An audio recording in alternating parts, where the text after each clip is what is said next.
everyone, today we're going to be making Ice Palace Messy Play. Now this is a really fun activity and it has the potential to keep your kids entertained for hours. My little boy who's 3 absolutely loves doing this.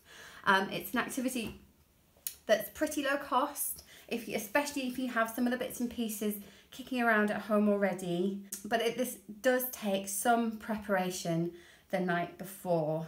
Because my little boy's only 3, I tend to focus more on the messy element of the play because he really likes sort of smashing it up, making a mess. But if he was a bit older, I think we would think more and talk more about the construction element, because we're going to be building an ice palace out of ice blocks that we freeze in the freezer. So if he was a bit older, I think I would ask him to imagine what he would like his ice palace to look like, maybe sort of think about designing it, you know, how we would build it, and really sort of get him involved in the creative side of it. But for now, I'm just sort of concentrating on the messy play element. So for this activity, first of all, you're going to need all the kind of random tubs, boxes and sort of receptacles that you can find.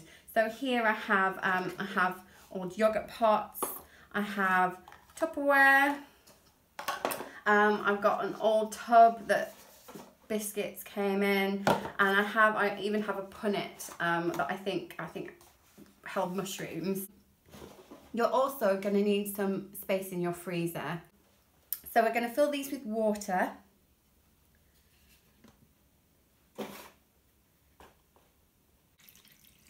And you could leave it like that if you wanted and just put it in the freezer like that. I like adding some colour to make sort of coloured ice. I've got liquid food colouring and gel food colouring there. So here we have one of our blocks ready to go. So I would just pop that into the freezer, leave it overnight.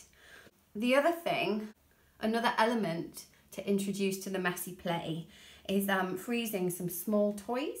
For this I've got an old cupcake case, or as well you could use an ice cube tray, and this adds a lovely narrative element to the messy play. So you can use any kind of small toys that would fit into the tray, and here I've got an old finger puppet. I've also got some Lego figures. They tend to be a really nice size. And I've also got an old Kinder Egg toy and a dinosaur. So Oscar really likes rescuing his toys from the ice, because we'll fill this with water and pop that in the freezer overnight as well. So Oscar likes rescuing his toys, but they can also ice skate. They're frozen in the ice, they can ice skate. If you put them on a baking sheet, they slip and slide around really well, which is really fun, and Oscar really likes sort of watching them skate about. Or they could also live in the ice palace you're going to build, so they can really kind of add a lovely narrative element to the play. So I'm going to fill these bowls with water and food colouring. I'm going to pop those in the freezer along with my ice cube trays with my little toys in. And then on the table here, I also have shaving foam and poster paint, because tomorrow morning, once the ice is frozen, I'm going to put it into the tough tray. And if you haven't got a tough tray, it might be worth investing in them, because they're absolutely fantastic. They're really good at containing the mess. And it is good to think about where you're going to build your ice palace, because obviously the ice is going to melt, so you will need to contain that somehow in a tray or some kind of storage box lid, anything you have sort of handy. Once we put the ice blocks out, I'm going to put out some watered down poster paint so Oscar can paint the ice as well, and also some shaving foam can add another element, like sensory element, to the play. So I tend to kind of squirt it around, and then he can splash paint on it. It can be cement to hold the blocks together. It can be like waves, sea foam, you know, whatever he wants to imagine, basically. So So this is ready to put in the freezer, and I'll see you guys tomorrow morning. I'm now going to start taking my ice out of the freezer and setting it up. I'm going to run the blocks of ice under a warm tap just to loosen them in the pots.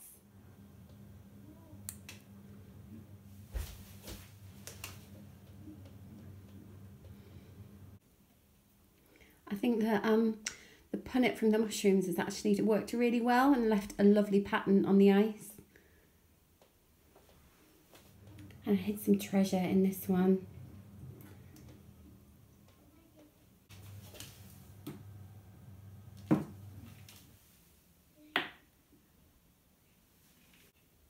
Hi again, so I've lowered the camera so hopefully you can see a bit more clearly. And I've got my shaving foam and I'm going to put some on my ice palace for Oscar to play with.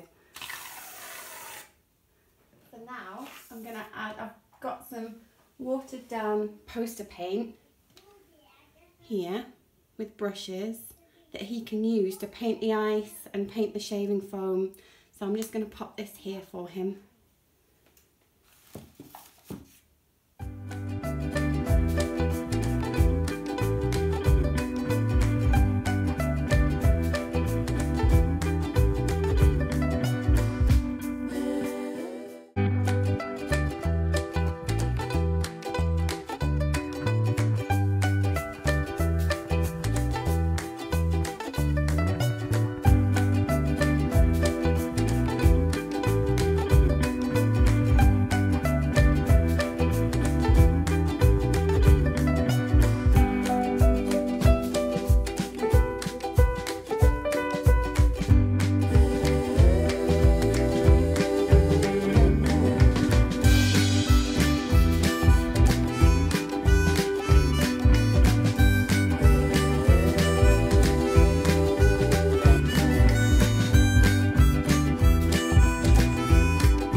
Pass me a torch. My tool, a hammer. Tool, hammer. Tool, hammer. A tool and a hammer.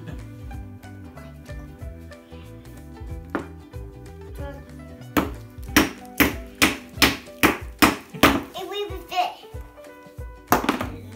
Yeah.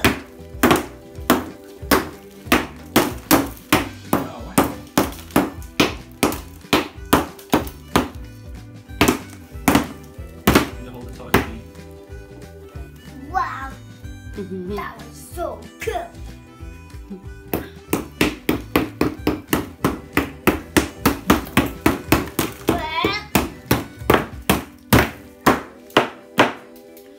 So we've learnt you can get amazing effects holding the torch up to the ice because it really makes the colours glow. Oh, I see. Oh, I can breathe that eye. Wow, yeah. Try green tea. So as you can see, I did give Oscar one of his toy wooden hammers to play with, and he had lots and lots of fun breaking all the ice. And obviously you can see why the tough tray is so necessary to try and slightly contain all the mess. But Oscar had lots of fun doing that, and thank you so much for watching. Thanks, bye bye.